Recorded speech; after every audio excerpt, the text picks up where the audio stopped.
To może tak jak zwykle. Anna Kołodziej, Jacek Warszawa, Marcin Skrzypek, Zbyszek Kowalczyk, ja się nazywam Bogdan Bracha i jesteśmy Orkiestrą Świętego Mikołaja.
Przyjechaliśmy z Lublina, z chatki Żaka.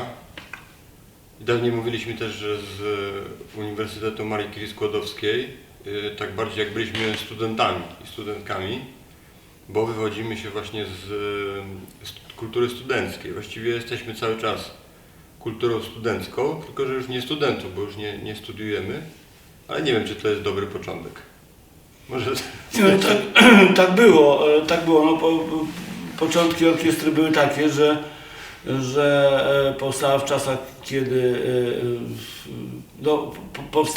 był taki wykwit życia studenckiego. No, od lat i do dziś obecne są również w kulturze studenckiej, chociaż są to struktury obecnie takie wielopokoleniowe oczywiście, takie środowiska jak Studenckie Koła Przewodników Beskidzkich i my byliśmy sympatykami i członkami też również przewodnikami, bo jesteśmy tylko jakąś częścią tego grona, które tworzyło i tam jeździło się w góry, tak jak i dzisiaj się jeździ, w poszukiwaniu wolności. Generalnie ta wolność może być różnie rozumiana, ale zawsze jest to chociażby wolność od codzienności. Wtedy były trochę jeszcze inne czasy, szukało się innej wolności i też się ją tam znajdowało. Właśnie w górach, czyli w tych najbliższych górach Lublina, czyli Bieszczadach i Beskidzie Niskim, a tam oprócz oczywiście przyrody, jakichś tam widoków, była jeszcze jedna intrygująca sprawa. To była taka, z naszego punktu widzenia, mogę tak powiedzieć, taka zaginiona łemkowska i bojkowska Atlantyda.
na Watrze w Ługach, tak sobie zdałem sprawę, jak rozmawialiśmy o tych początkach, skąd się to wzięło, że orkiestra właściwie złożona z Polaków zaczęła grać muzykę łemkowską w taki sposób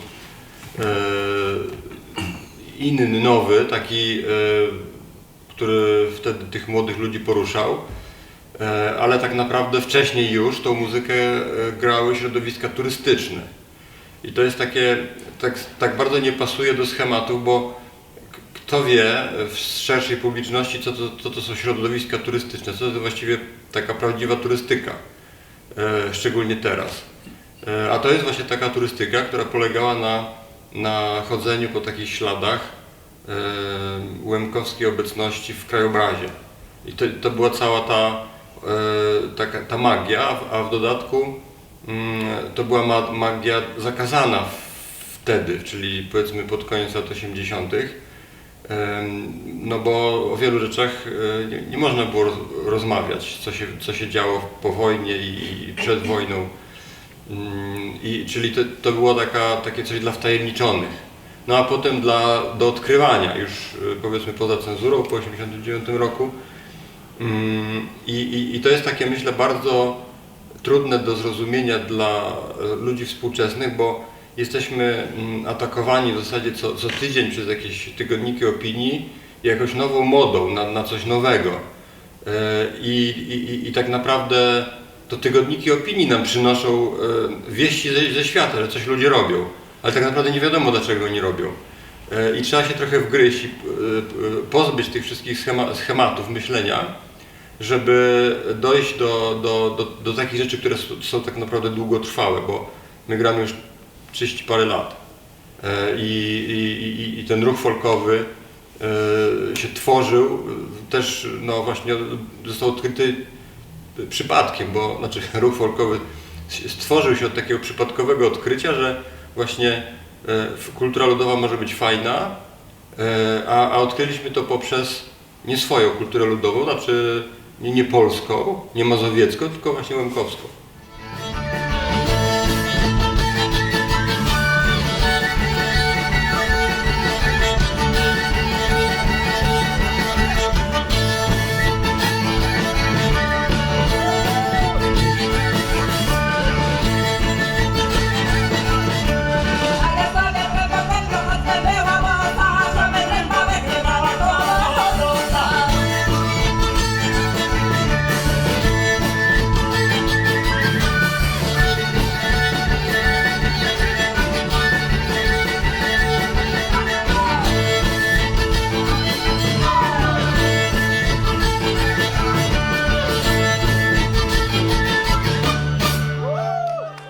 To znaczy, nasza przygoda z Łemkoszczyzną,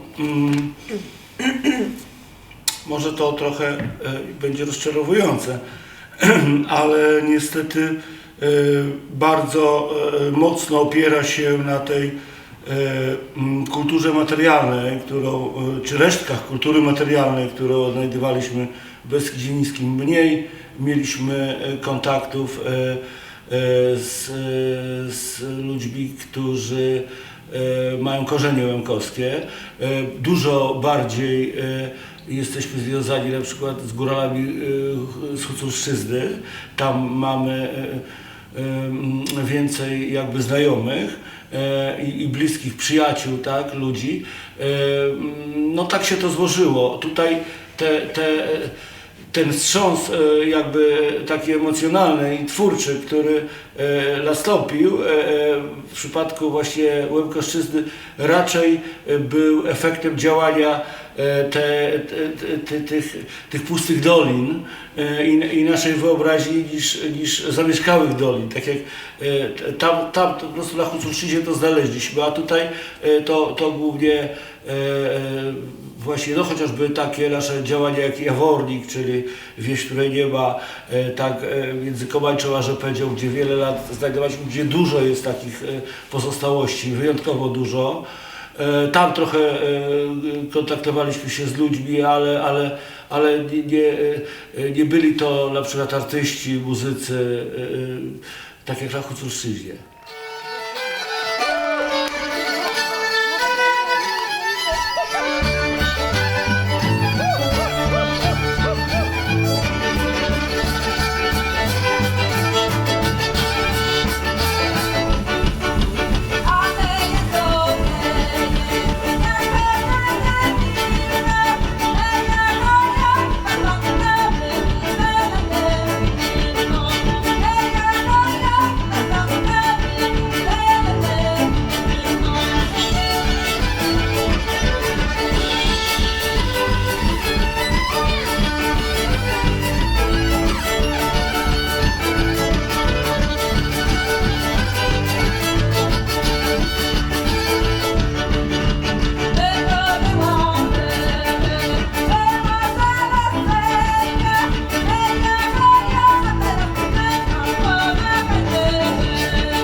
my korzystaliśmy, jeśli chodzi o Łemkoszczyznę, właśnie z tego dorobku środowiska studenckiego, które było przed nami jeszcze, bo ja jestem jakby wychowankiem tego środowiska, wbrew pozorom.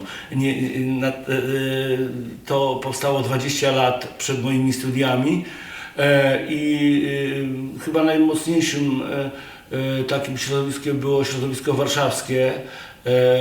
Tam był taki człowiek jak Lech Konopnicki, który opracował takie, Lech Lach, tak się podpisywał, opracował takie śpiewniki, potem powstał takie jak ksero, tak, na jakimś powielaczu robione, takie archaiczne wydawnictwa, potem powstał tam taki śpiewnik z kożuchem.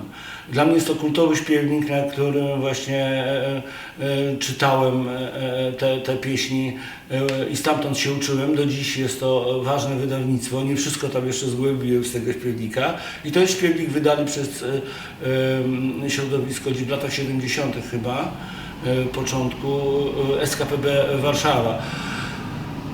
No a potem, no nie ukrywam, no może mówiłem o tym, że brak było ludzi, ale pojawili się ludzie, którzy jakby wprowadzili nas w ten świat kultury karpackiej, a potem nastąpiło takie wielkie otwarcie, to znaczy jakby w ogóle odkryliśmy, że to jest kultura tradycyjna po pierwsze, bo w ogóle nie wiedzieliśmy, że się będziemy interesować tam folklorem. No ale tak, przyznałem ja na przykład, tak, interesuję się folklorem. No, zdziwiony, ale tak. Potem okazało się, że to są nie tylko Łemkowie, Bojkowie, ale również Huculi. Mało tego, potem się okazało, przemyśleliśmy tą sprawę, że jak oni mają swój folklor, to może i Polacy mają, nie? No więc zaczęliśmy jakby to, i to wszystko przy naszych takich amatorskich badaniach okazało się, że im bardziej się sięga w tą głąb, tym bardziej jest to wszystko podobne. I ja w tej chwili jestem na etapie, że nie tylko jakby w tej przestrzeni poziomej dla mnie jest to wszystko podobne, ale również w tej przestrzeni czasu. To znaczy to się wszystko mi miesza. Nawet robiliśmy taki projekt Kolendy z przyszłości, pracując nad kolendami, prawdziwymi kolendami ludowymi, bo tak naprawdę no to nie chcę wchodzić w jakieś takie swoje tam przemyślenia, bo to długa historia i wątpliwa teoria, ale tak to odczuwam, więc jakby jest to dla mnie, podsumowując, szeroki świat, z którego mogę bez granic czerpać i zdaję sobie sprawę, że jakby jeszcze parę żyć, to i tak by było tego za mało, żeby to zgłębić.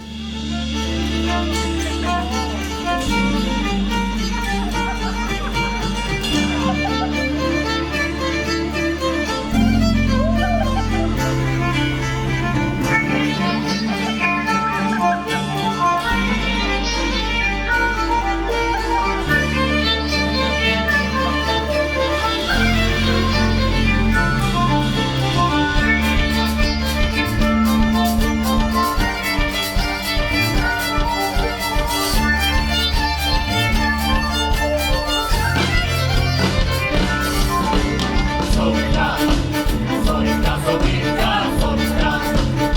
sobitka,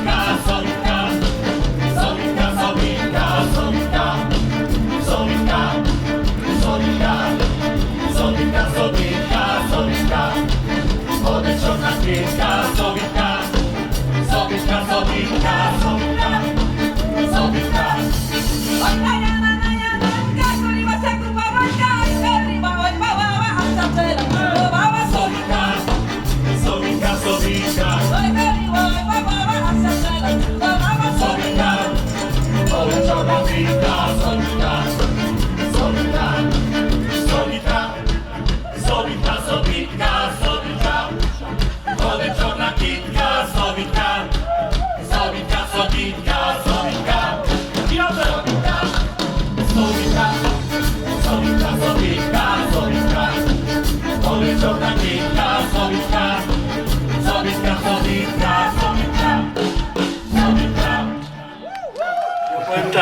Znaczy, nie wiem na ile my interpretujemy to swoim wyobrażeniem i swoją tą wiedzą z jakichś tam wypraw i tak dalej zaczerpniętą.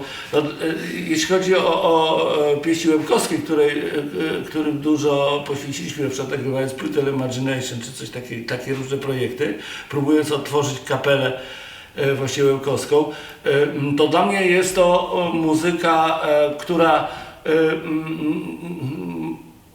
zaryzykowałbym takie stwierdzenie, że nie tylko tajemniczość tej łemkowskiej Atlantydy, o której mówiliśmy, i jakieś tam losy tego narodu mają znaczenie w karierze niewątpliwej, którą te pieśni zrobiły. Ja tak patrzę z punktu widzenia Polaka i widzę tych Polaków śpiewających pieśni łemkowskie. Moim zdaniem one są naprawdę ciekawe w sensie melodycznym na przykład.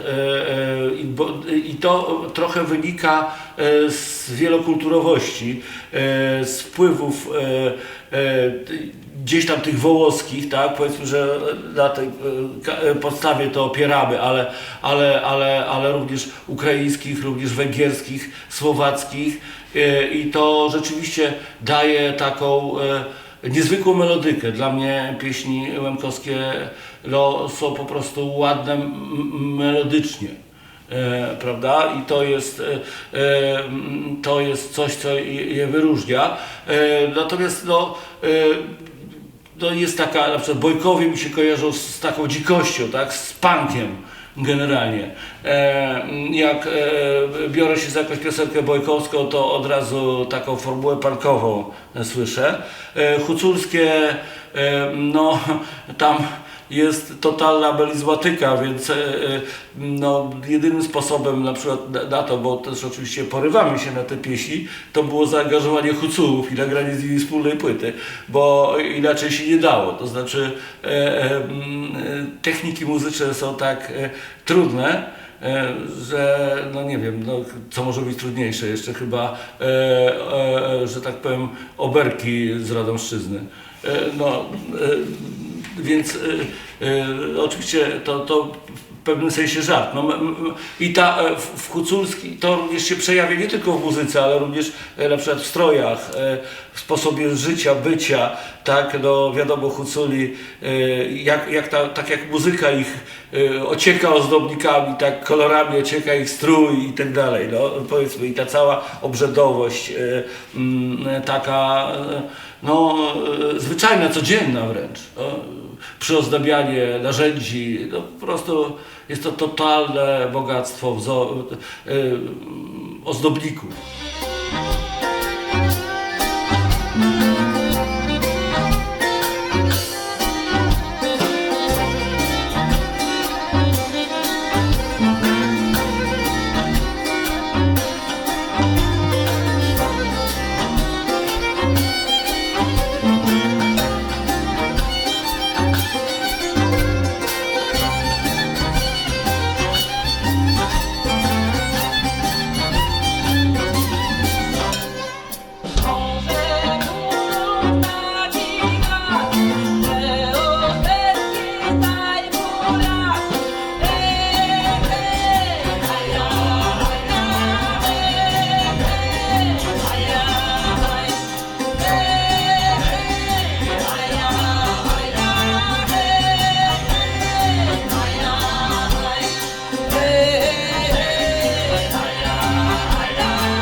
Coś w tym jest, tak? Z tym, że tak jak mówię, nas zawsze interesowała część wspólna.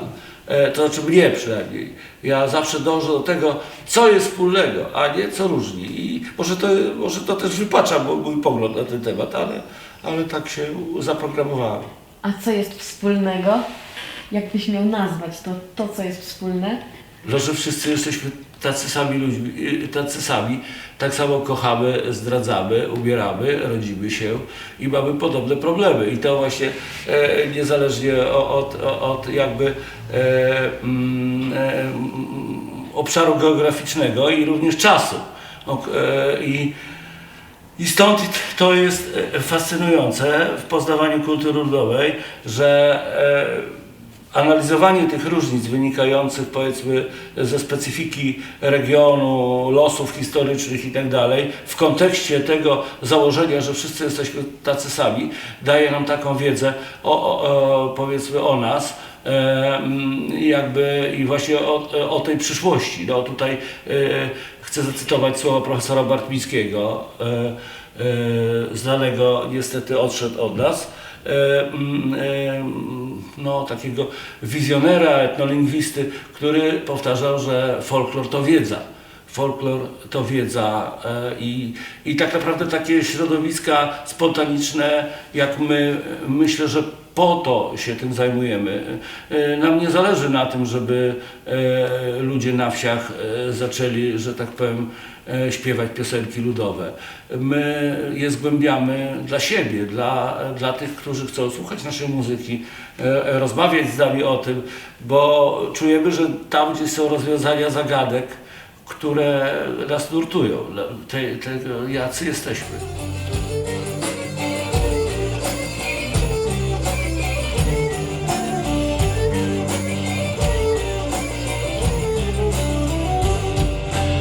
Oczuchał nasz tytuł synu, wyjrzał pokryty syn. Taj za chwilku węzłu z ryką Bogu pojedył syn. Ty wisz stara kilką, tu teren Bogu mają. Tylko razy tebe zradył, niechaj Bóg proszczają. Unedi lęku zwiadują, te pisne obina. Говорила babka stara o takiego dida. Zbrachowały toho Bogu, byłych 3 dziesiątki. Kilko razy tebe zradził, każe idź do babki. Typer prosy dwinune i ściągona skazała. Kilko razy mu w życiu przysięgę złamała. Unedi lęku zwiatują, kreski se obina. Говорила babka stara o takiego dnia. Babka przyszła do komory, taj zapył chwilę. Kładę na tył perед dida, żona pił torbiny. Did wielkie zrobił oczy, każe ceny czoło. Chodzą tobie te prostyty, ale tu za mnogo. Unedi lęku zwiatują, te spisne obina. Говорила babka stara o takiego dida. Że na dworze wieczeryło, nijek zrachowaty. Taj koleś ty moja ludko zbiła se bredbaty. A starenka uśmiechnęła się, taj zahovoryła. Tu szczenese, bo jak kaszu 2 razy waryła. Unedi lęku zwiatują, te spisne obida. Говорила babka stara o takiego dida. Unedi lęku zwiatują, te spisne obida. Говорила babka stara o takiego dida. Czyli analizowanie różnic doprowadza do odkrycia podobieństw albo tożsamości. Ja jeszcze chciałem powiedzieć o tej warstwie literackiej piosenek łemkowskich, bo to dla mnie, jako dla osoby takiej wykształconej jakoś tam literacko, jest istotne, że te piosenki są po prostu tak, jakby ktoś je napisał. Czyli zasadniczo muzykę ludową tworzy lud, czyli, no nie wiem, wiele osób. Właściwie to nie wiadomo, jak się tworzą te piosenki, bo ktoś musiał zacząć. Potem ktoś tam poprawiał. czasami z tego wychodziły jakieś takie, też nie wiadomo jak, takie archetypiczne zwroty o jakimś wianeczku, jakimś gonieniu Dunaju, jakimś kubku złotym, co nie tylko dla nas zasadniczo jest bez sensu, ale myślę, że dla tych ludzi też było bez sensu, ale coś tam to kojarzyło gdzieś tam we wnętrzu, ale generalnie to tak gdzieś wyłania się z jakiegoś takiego odmętu przeszłości. Natomiast piosenki łemkowskie to są takie, że one mają po prostu wstęp, rozwinięcie i zakończenie. I to jest niesamowite. Jest jakaś puenta zawsze. One są z pomysłem i z jakimś takim konceptem. I tutaj nie zawaham się powiedzieć, że są lepsze od polskich pod tym względem. Po prostu są literacko lepsze od polskich. Drużba, jasy drużba, kapelusza nie mam. Czasy się zmieniły i ludzie z nimi. Czasy się zmieniły, ojcowie się postarzeli, a nami kieruje, jak wiatr zawieje. Od Łemków.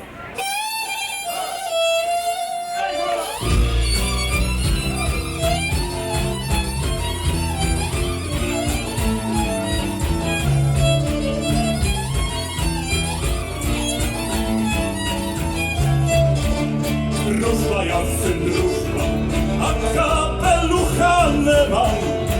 Czasy się zmieniły, hej, ja i ludę zbywa. Czasy się zmieniły, hej, ja i ludę zbywa. Czasy się zmieniły, i anioły postaryły, a nami kieruje, hej, jak witer zaduje. A nami kieruje, hej, jak witer zaduje.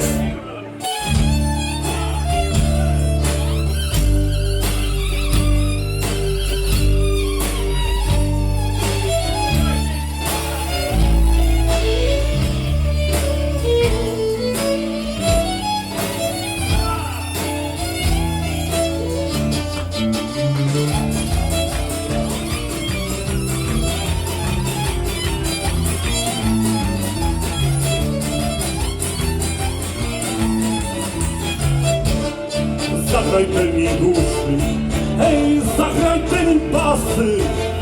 Najstoj wytańcuju, hej, swoim łady czasy.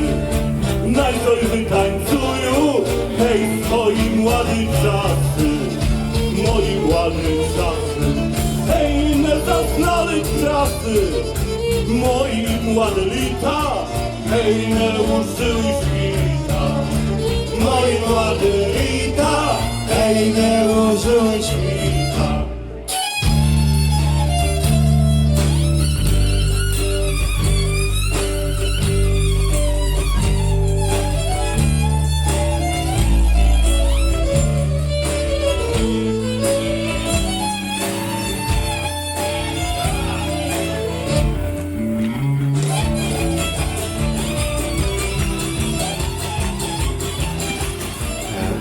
Muzyka folkowa wydaje mi się była dużo wcześniej popularna na zachodzie Europy czy też w Stanach Zjednoczonych i ja na przykład jako jeszcze młody chłopak chodząc na koncerty Orkiestry Świętego Mikołaja czerpałem z nich energię. Nie wiedziałem skąd oni to biorą i dlaczego to tak fajnie wszystko działa razem. Czy te instrumenty są ze Skandynawii, czy gdzieś z gór. Teraz po wielu latach też już gram od jakiegoś czasu z nimi, ale najkrócej. Widzę takie zależności, że na przykład będąc fanem na przykład Jimmy'ego Hendrixa, to on też grał muzykę folkową, z czego sobie wcześniej nie zdawałem sprawy. Może to było jakieś połączenie muzyki indyjskiej i pewnie afrykańskiej i europejskiej. No i tam na pewno jakiegoś country, folka, czy wszystko tam było zmielone. to ze zdziwieniem odkrywam, że orkiestra Świętego Mikołaja robi właśnie podobne zabiegi. Nie jestem pewien, czy one są ściągnięte od Jimmy'ego Hendrixa, No oczywiście. ale jest to dla mnie ciekawe bardzo. Leszek Kowalczyk, gitara basowa.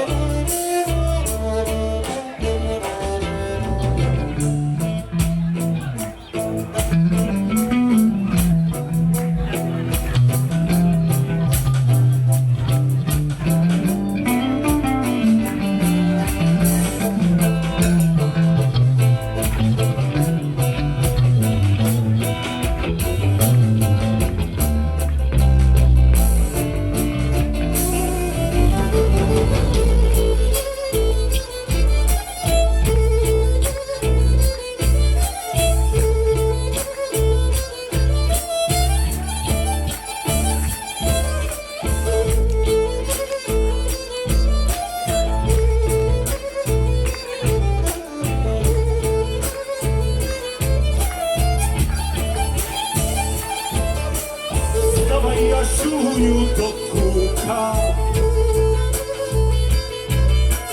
bo już pierdoli jaskółka. Dawaj Jasiuniu do roli, bo już skowronek śpierdoli. Bo już skowronek śpierdoli.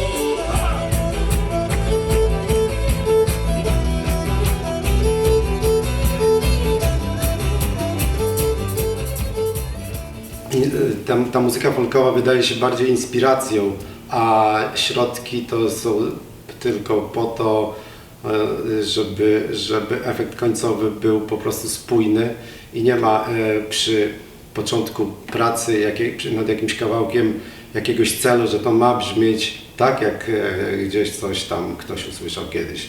Nie wiadomo co wyjdzie. Po prostu się łączy ze sobą to, co każdy lubi. No wiadomo też, że nie każdy od razu się z każdym zgadza i to jest też ciężkie przekonać, że słuchaj, to jest fajne to, co ja gram, tylko weź spójrz na to z boku, nie? Może nie tak jak chciałeś, jak to miało być, nie? I to trzeba trochę walczyć też tutaj o swoje miejsce w tym zespole, ale efekt końcowy jest bardzo taki właśnie, który mnie właściwie zawsze kręcił, czyli taka wolność i nie ustalanie tego końcowego celu jako taki najważniejszy, tylko po prostu granie razem, cieszenie się muzyką i obiektywne stwierdzenie na końcu, czy to w ogóle co zrobiliśmy, czy to ma sens.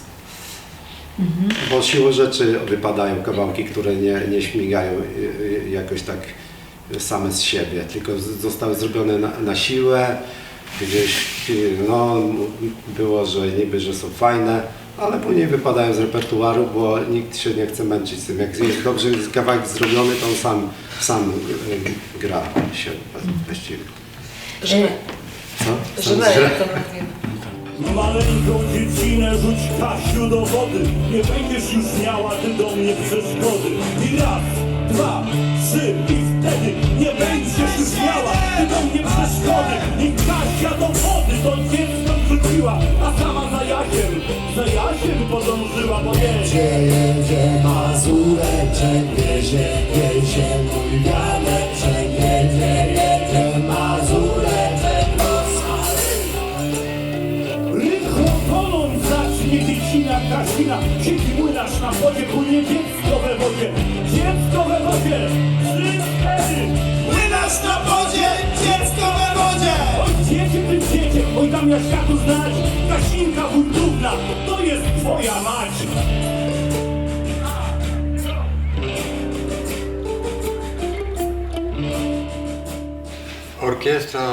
Muzyka orkiestry Świętego Mikołaja przez lata, czyli od początku, zmieniała się tak jak też kontekst, w którym powstała, czyli gusta muzyczne publiczności, no i muzyków, którzy powiedzmy zawsze są troszeczkę do przodu przed słuchaczami. Więc to można rozkroić jak gdyby tę naszą dyskografię, tak jak zresztą i w ogóle historię muzyki folkowej w Polsce i po prostu badać, jak coś może tacy właśnie muzyczni geologowie powinni porównać. Jako taki osoba, która się dorzucała do tych warstw, no to mogę powiedzieć, że na początku ta muzyka była po prostu prostsza, bo prostsze rzeczy nas zachwycały, na przykład, że mandolina, albo że cymbały, albo że śpiewamy wszyscy razem, hej ho, śpiewamy. To było, samo to było zachwycające, akustycznie. A potem się nagle okazało, że nie ma mikrofonów na scenie, brakuje akustyką tam czegoś, że to jest trudne na przykład w nagłośnieniu. Albo że no wszyscy już mają mandoliny, no to może my będziemy mieli bałajkę. Albo już te bałajki, mandoliny to takie już są takie mrożą, jak to się teraz mówi, i może teraz coś innego wymyślimy. Może kongę dołożymy, kongę, ale oni grają na kondze, a tamci mają dodatkowo jeszcze mają werbelek i talerzyk. I to tak, no takimi małymi krokami. To może się to wydaje teraz śmieszne z naszego punktu widzenia, ale to były takie małe rewolucje.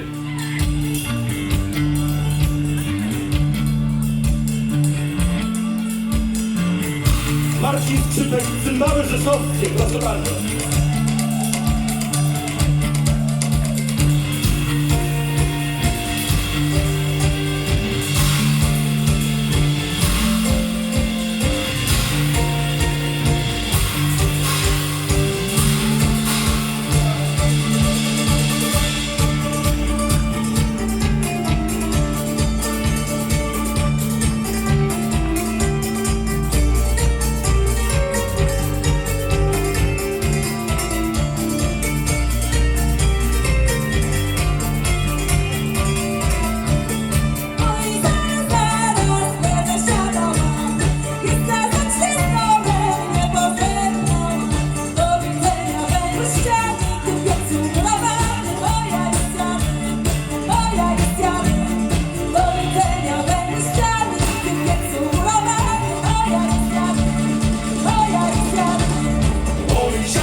No i tak krok po kroku doszliśmy do, w tym naszym rozwoju do jakiegoś tam loopera, oczywiście perkusji, basu, jakichś tam przetworników.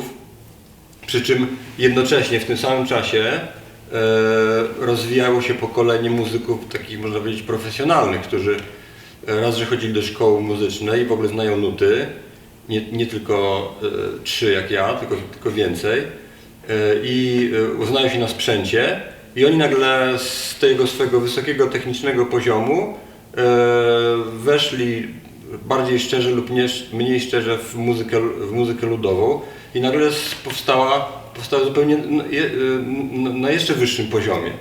I w związku z tym no, my z kolei szukamy tych wartości na przykład w aranżacjach, niekoniecznie w jakichś solówkach, tylko na przykład w łączeniu różnych partii ze sobą, przeplataniu ich ze sobą i tak dalej, i tak dalej. W przekazach tekstowych. Doborze repertuaru, tak? Tak. Bo to jest... Żeby to były jakieś takie nasze opowieści na przykład, bo tego, co się wypoci na próbach, tego się po prostu nie da podrobić. Janczyk idzie na wojnę. Dają mu mundur, szablę, konia. On siada, ubiera się i patrzy może ostatni raz na swoją dziewczynę. I rusza.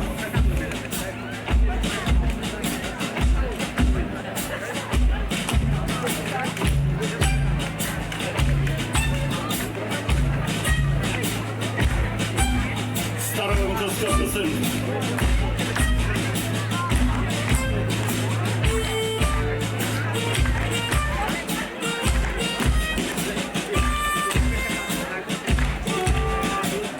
W Medileniku jasne słońce, schody, plasty, loczka, wychody. Kosmos Biłcza, pomi Stilenberg, już siajanczy prochody. Kosmos Biłcza, pomi Stilenbergu, już nie jańczy prochody. Prochody wsia, pomi Stilenbergu, aż mu szabla staluje. Kosmos Biłcza, pomi Stilenbergu, już siajanczy sznuruje. Kosmos Biłcza, pomi Stilenbergu, już siajanczy sznuruje.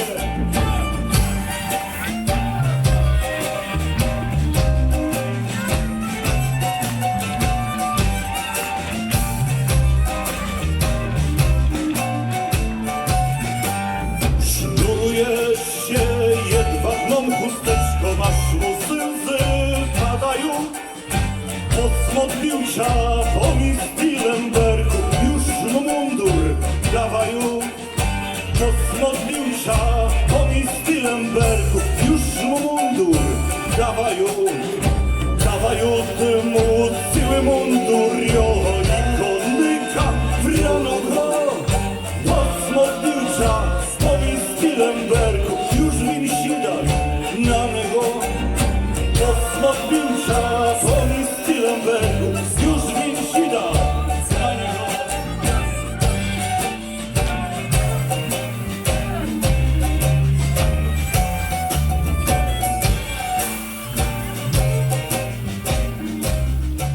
Jeżeli chodzi o nasze plany najbliższe na przyszłość, to przede wszystkim przetrwaliśmy pandemię i tak dalej, więc wydaliśmy płytę zaraz po. Trzeci koncert, która można powiedzieć jest takim też dokumentem tego roku właśnie po zniesieniu wszystkich lockdownów i który był bardzo udany, to znaczy może to jest już taki truizm, ale naprawdę po prostu tak jakby ludzie byli rzeczywiście spragnieni słuchania i koncertowania, a my z kolei grania. Także było bardzo dużo koncertów, było bardzo dużo ludzi na tych koncertach i ta płyta jest, można powiedzieć, takim odbiciem tego, także to może zachęci w ogóle do zainteresowania się nią. Natomiast w międzyczasie zaczęliśmy współpracę z zespołem Jory Kłoc z Ukrainy. To jest w ramach projektu współpracy transgranicznej. Właściwie nagraliśmy już, teraz dokończamy i będziemy wydawać płytę pół na pół, czyli oni zagrali na niej piosenki polskie, a my ukraińskie, czy takie pogranicze, trochę też duchowo-stylistyczne pomiędzy nami. No i w to wszystko właśnie pojawiła się wojna, która po prostu realnie zahamowała ten projekt. Miejmy nadzieję, że nic poza tym się więcej nie wydarzy i we wrześniu płyta się ukaże, a potem zagramy koncerty właśnie wspólne z Jorym Kłocem w Polsce i na Ukrainie. A potem mamy kolejne plany, bo trochę tych piosenek też się nazbierało, których nie nagraliśmy. No i będziemy dalej zgłębiać po prostu ten obszar jeszcze niezgłębiony kultury ludowej i współczesności. Więc zapraszamy na nasze koncerty i do słuchania naszej muzyki, bo to jest taki warunek, że będziemy dalej istnieć.